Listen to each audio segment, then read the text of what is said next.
Everyone, as usual, this is a survey, just a viewer survey of all of the different material that I put out both in writing and on video.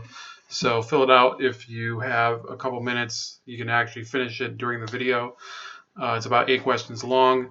Also, I have this article published last week on Anthony Brian Logan's website, which is Ripped Ohio, how we have a county councilman, not where I live, but in central Ohio, in Franklin County, where Columbus is, who's basically saying that the state of Ohio has a public health crisis, which is, get ready, racism. So check that out.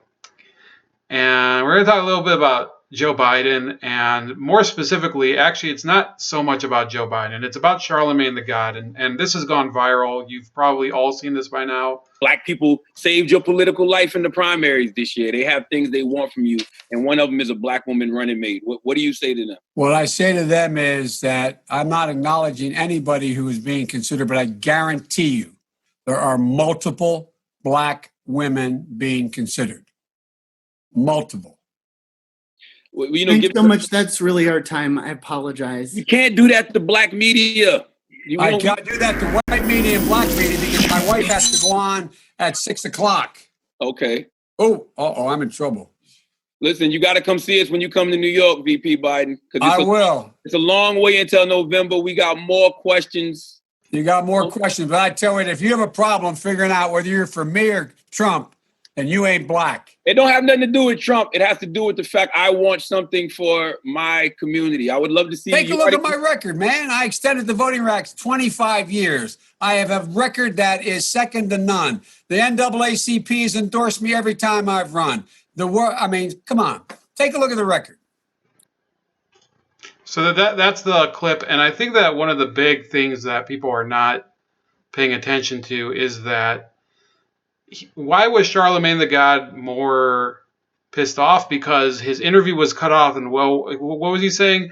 You can't do that to black media. Imagine if somebody was to say, if this was like a Muslim channel or something, or some that, let's say, the Catholic, what's that Catholic channel, EWTN, and they said, you can't do this to the Catholic media or whatever. Well, Charlemagne the God can get away with that because, unfortunately, he gets a pass for all sorts of crap. And this is why I've never had much respect for him. I think he's a complete and total asshole. And I don't care about the fact, well, you know what? The fact is that he has sort of torn the mask off Joe Biden. It's almost like the reluctant messenger here. Here's something he said back in 2013. Waka Flocka recently said that white girls are popping right now. Yeah, I'm with him on that. You agree? Go to my Instagram. Go to my Instagram and ask me, do I agree? I love my sisters. First of all, let's be clear. I don't have a particular choice when it comes to women race-wise. I don't care if you're black, white, yellow. I like pink pussy. That's number one. But I do love my Nubian white queens. I love a white woman. It ain't nothing like hitting a white woman from the back and watching your black dick go into that pink pussy and that white flesh. It ain't nothing like slapping a white girl's ass and leaving red marks on that shit. It's just nothing like it. I like white girls too. I don't like white hip hop girls. I don't like white girls that know the album cuts off a fucking Killer Mike album. I like white girls that listen to Katy Perry and Carly Rae Jepsen and Icona Pop and Imagine Dragons. I like white girls that listen to Z100. I like white girls. Okay? That's what I like. I like lily white girls. I like pure white girls that smell like heaven and lemon pledge.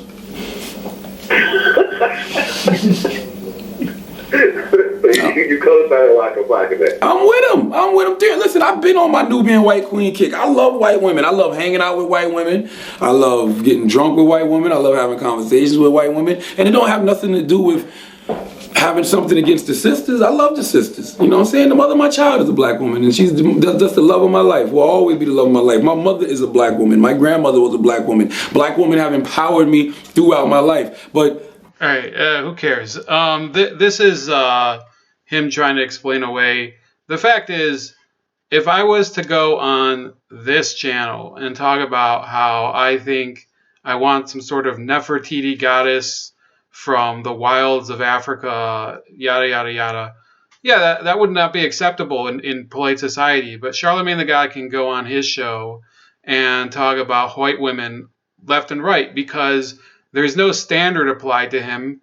This is the state of entertainment radio, that you have some people who they just get a pass for literally everything. Remember Don Imus, who, I'm not a fan of Don Imus either because I thought he was kind of stupid, but he got into trouble for calling a certain basketball team in the Rutgers basketball team, nappy-headed hose. And they tried to get him fired from the radio. I think he might have even gotten fired. I don't remember. And you had Mark Lamont Hill going on TV repeatedly, even on Fox News, and saying, "Oh, he needs to be fired," and whatever. So for Charlemagne the God, there's never been consequences for anything he's ever said because, unfortunately, we live in and you know what? Fine, that's good. But unfortunately, we still live in this society where for one group of people, you can say whatever the hell you want. You can, and by the way, those comments about women, now he's going to Biden and saying, "Oh, I want you to pick a black woman as your vice presidential candidate." Well, who the hell are you to tell anyone to how to express their judgment on women, Charlemagne the God? Given things that you've said, given sorts of sentiments and your own opinion on the way women are. This is why feminism, and especially modern feminism, is a fake philosophy, because women are very selective at who they're offended for saying things.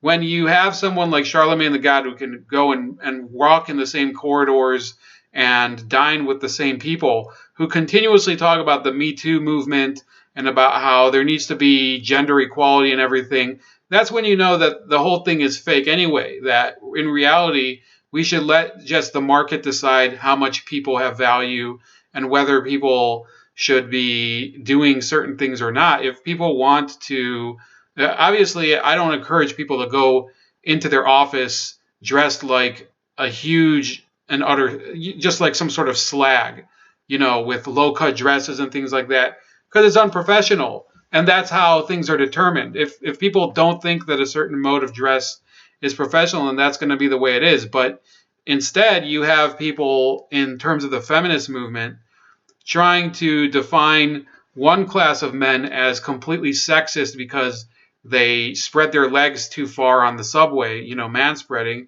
because they look at you on the subway, the male gaze, because you are, let's say, in ignoring a certain type of woman in terms of their body type or in terms of their complexion.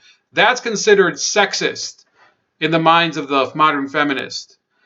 I don't remember, to my knowledge, any sort of backlash against Charlemagne the God going on Vlad TV, which is it's the most well-known YouTube hip-hop interview channel, and objecting to what he said in terms of this, and in terms of many other things he said, because feminist groups have no balls. They don't have the courage to actually address people and tell them to go to hell. If they were to do this with Charlemagne the God, I'm pretty sure he would scorch them, because he has his own huge following of followers who will probably just call them racist and Becky's and things like that, because that's the way it is. This is an empty society of people who are used to getting outraged at each other. And this is exactly why they're mad at Joe Biden, because their stupid instincts have taken over, where they don't realize that you're talking about two people talking to each other that are racist in different ways. You have Charlemagne the God, who's racist against white people. He's said very racist shit about Post Malone, who I don't even like, talking about how he's the wrong kind of mayonnaise. And you know, well, we don't have time for that clip. There's too many. But in any case, there's he's just a piece of crap. And then on the other hand, you have Joe Biden, who's racist against black people because he thinks that they can't read and that's why they go to prison, which is something that also came up in the interview that people didn't talk about. But what I like to explore in the limited time that I have today is that I don't understand who decided that it would be a good idea for Democratic candidates to pitch their campaigns on the Breakfast Club, which is the most popular hip hop show in the country. But I'm glad that they did, because it's been a huge, major wrecking ball to a number of Democratic candidacies that shouldn't have gone anywhere. And you know what? I think the one thing that Beto O'Rourke did right was he didn't go on the show, because he looked even more like a clown than he did the rest of his campaign. But here's some of the big highlights. I think we'll start with this one. No more questions? They said no, she has to go. What's something that you always carry with you? Hot sauce. Really? Yeah. Really? Are you getting information right now? Hot sauce. Hot sauce in my bag, Swag? Hot sauce. Really? Yes. Now listen, I yes. just want you to know, people are going to see this and say, okay, she's pandering to black people again. Okay. Is it working? Yeah, these are fake conversations. They don't really hold people accountable. They should have said, like, right there, that's not really, that's not an acceptable answer. I don't know what to say.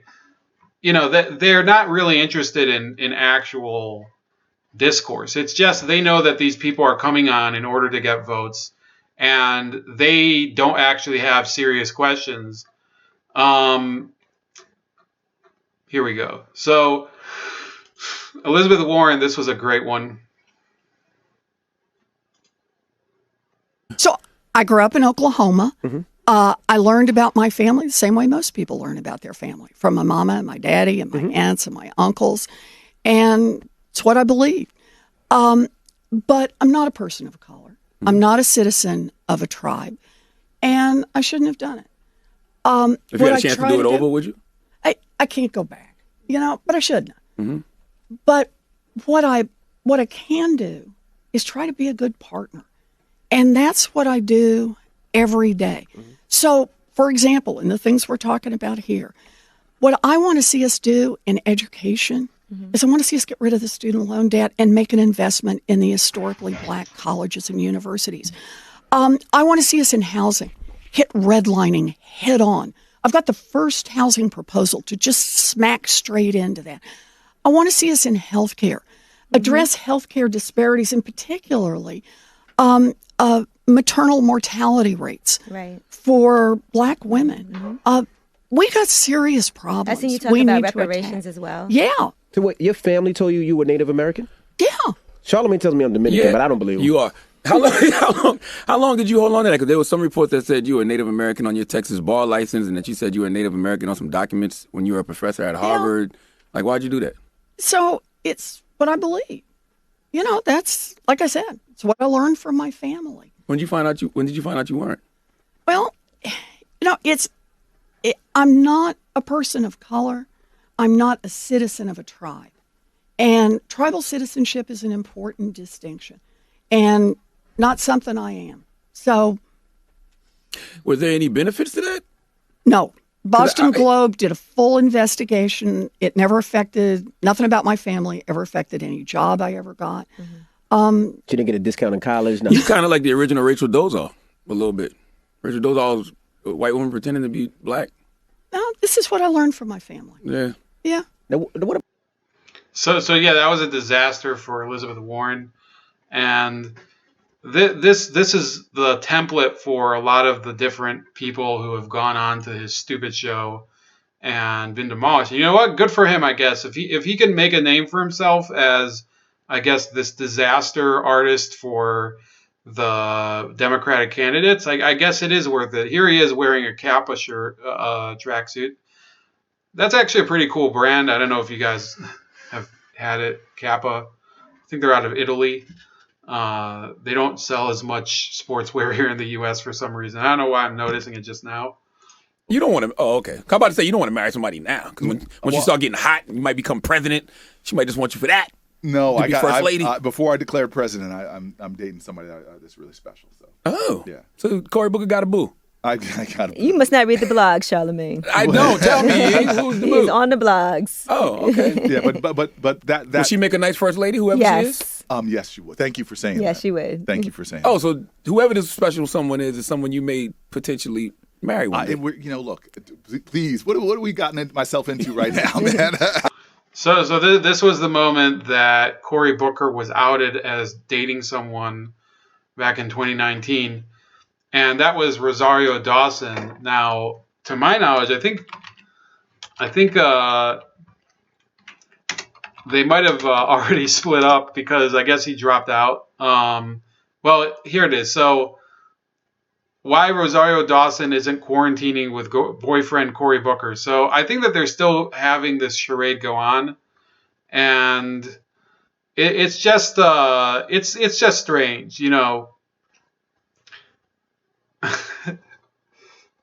But to be fair, I think that if Cory Booker wants to pretend that he's having a relationship with Rosario Dawson, it's more real than many other people who have a fake relationship with a celebrity they never met. But I just never believed it. So yeah, that was one. And I think he also got roasted because his campaign didn't have almost any real black policies, which is here's the issue with that show. Okay. People get onto the Breakfast Club. I almost said breastfed club, but they get onto that show, and all that you hear from Charlemagne is, you have any policies for black people or whatever. Imagine if I was to have a show where I ask people, do you have any like Jew policies or whatever? And I think there are shows like that, but the difference is that a lot of those shows are pretty small and they suck and nobody watches them. So yeah, I think that this is par for the course. This is the type of show that he runs. Here is Kamala Harris. Let me see this is the last one, I think. Every day in elementary school, they'll catch up. They'll be fine. They'll, when they get to middle school and high school, they'll go to school every day without realizing that those first years of education are critically important to everything that comes thereafter. So I created this initiative with the intention of putting a spotlight on it, and frankly, willing to be the bad guy to put a spotlight on it, but with the intention, which was the goal, which was achieved, of then highlighting and uplifting the resources that were available for those parents to get those children to school every day.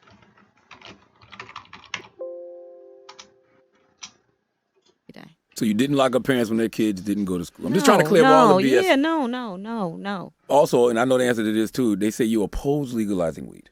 That's not true. I know. and look, I joke about it, half joking. Half my family's from Jamaica. Are you kidding me? They be so mad at you. Right. Yeah. No, I do not. No. I have had concerns. The full record. I have had concerns, which I think first of all, let me just make the statement very clear. I believe we need to legalize marijuana. Now, that being said, this is not a but, it is an and. And we need to research, which is one of the reasons we need to legalize it. We need to move it on the schedule so that we can research the impact of weed on a developing brain. Mm-hmm. That part of the brain that develops judgment actually begins its growth at age 18 through age 24. The frontal cortex, I think. That's exactly right. Yeah. That's right. So we've got to take that seriously. And so I believe that we need to. So this was the interview where she said to Charlemagne the God that, first of all, that she smoked weed in college, which was before she became a prosecutor and put people into jail for smoking weed. Also that she, her family was from Jamaica, therefore she has no, I guess the implication was that everybody smoked weed in her family. Yeah, Kamala Harris is about as fake as they get. And I'm happy that she destroyed herself in this interview where she also claimed that she listened to Tupac and Snoop Dogg or it might have been Dr. Dre in college, which was like 2 or 3 years before either of them had released an album. So this is the type of person that Charlemagne the God is. He is a piece of crap, but at this point in time, he is serving a very ironic purpose, which is that he is exposing the emptiness and vapid lack of real core ideas of the Democratic Party, whether it's with Joe Biden, whether it's with any of these candidates. In fact, I looked through the archives of the show, the Breakfast Club show. There was only one interview where somebody did particularly well that I saw, was Pete Buttigieg. I think Andrew Yang also did well, but I wasn't going to go back and look at that one. But Andrew Yang's interviews usually go well anyway. It's just that nobody cares what he says because the media doesn't want him to do well. But bottom line here is that you have this guy essentially clearing the way to a lot of real problems for the Democratic Party. My overall takeaway from the conversation was I heard him, talking about, things that he did for black people back in the day. But, what have you done for me lately is my motto. I see black communities all across America catching hell regardless of who's in the White House. And it's because we have a bunch of underlying conditions created by systemic racism that have never been fixed, And like I said before, if you created legislation that hurt, then you have to create legislation that helps. It's just that simple. Like the whole system needs to be dismantled and rebuilt. And he's been a very intricate part of that system, whether my overall. So that was his reaction today. And I think that this is just beautiful. Mwah. This is hilarious. So that's about it. Please like, share, and subscribe. Also subscribe to me on all of the other different social media platforms. Reminder, I don't know if you, I did mention this at the beginning. Yeah, subscribe to me on Library as well as all these other platforms. Mine's especially. It did well for today, but probably going to have some more material this Sunday. And I'll talk to you later. Have a good night.